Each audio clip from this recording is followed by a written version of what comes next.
Good morning. My name is Jordan L. Cruz, and I'll be talking about the Prince of Realism. The history of political thought underwent a radical transformation during the Italian Renaissance with Niccolo Machiavelli. He wrote his most famous work, The Prince. Before this era, many thinkers believed that being a good person was the exact same thing as being a good leader.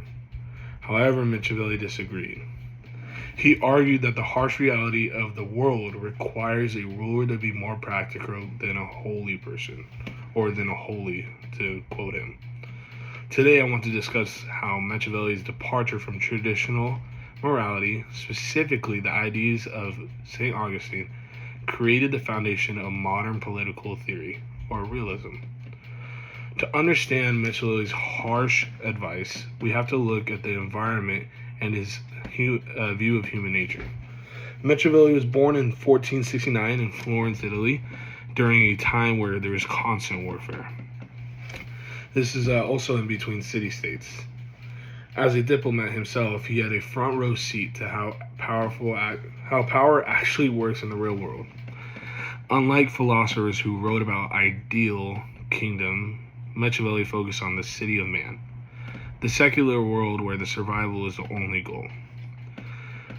His philosophy starts with a grim view of humanity.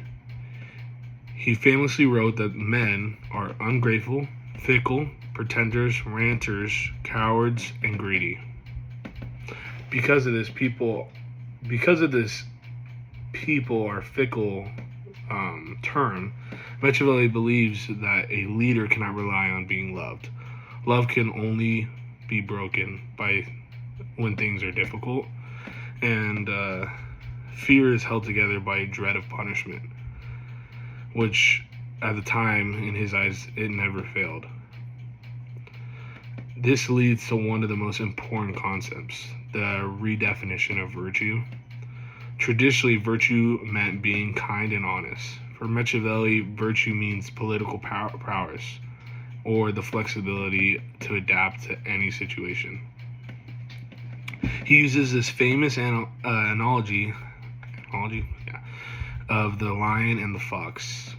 A leader must be like a fox to be able to recognize traps, and a lion has to be able to fight off wolves. This means a ruler cannot always be good if the situation requires being cunning to survive. A leader who stays humble when they need to be and cruel is not a good person. They are failure because they let the state fall into danger.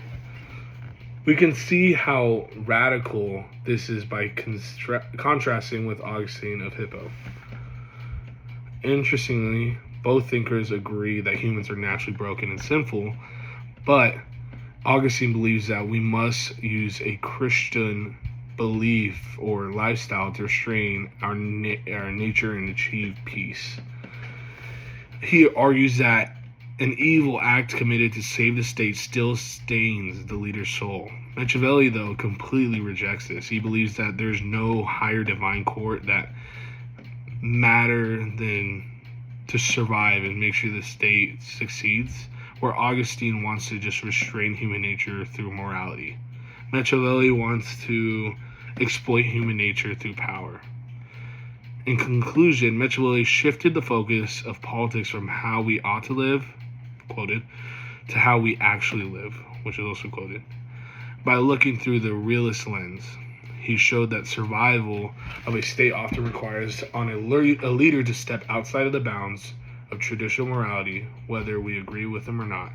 His concepts of the fickle nature of man and the flexibility virtue of the prince remain essential for understanding political power today.